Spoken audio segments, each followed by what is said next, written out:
ना साडे इलाके च ना एक बाबा आत्मा सी ते वो जिस वे ना नवा बलदियाती सिस्टम आया ना पहली बारी बीडी सिस्टम अयूब दौर ही वो वोटां दे खलो गया ते तबीयत बड़ी कुरस्तदार ते किसे माड़े नाल ना कोई आस ना कोई मैद ना कोई पट्ठा दत्था देंदा हा ते ओ ना जिस वे पोलिंग होया ना ते उहदा जेड़ा मुखालफ कैंडीडेट आ ना वो जित गया ते वो बाबे आत्मे ना हिसाब लाया भाई वोट नूं पिया ही को ना को 10-15 वोट भी जड़े अपने टब्बरे दे आए तो वो ही लभे।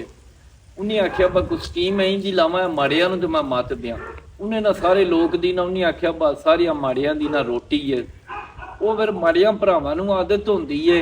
पर नाल अपने निके निके भी लै जांदे ने। उन्हें ना खाली देगां धार के ना विच पानी पा के ते चूल्हियां ते आग वो माड़े आवन लग पे किरमी वो नाल किसे ने एक निक्का लिया किसे दो उन्हें ना मुड़िया 10-12 छमकां दित्तियां ते वो आखेआ कूड़ी चलांग चलो ते फूड पाई आए ने उत्थे रोटी खवालनी। वो सारे बड़े खुश हो गए जिस वे सारे आ रहे ने उन्हें अंदरों कूड़ दी कुंडी चाड़ के ना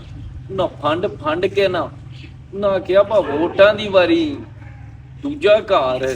ते लेन दी वारी आत्मा इड्डे। उन्हें आखेआ बा तुसीं सचज्जे हो मैनूं बेवकूफ बनाया जे। रिक्वेस्ट है अपने बिरयानी वाले भरावां अगे बा ये भी थोड़े जे ना मुहतात हो जान काम किरे इन्हां नाल भी ना हुण हालात ही स्नेही ते अपने ने काम है बिरयानी ग्रुप नाल भी है पै जाना है अन करीब भी ते थोड़े जे मुहतात हो के ना जा विया करो जलसियां ते।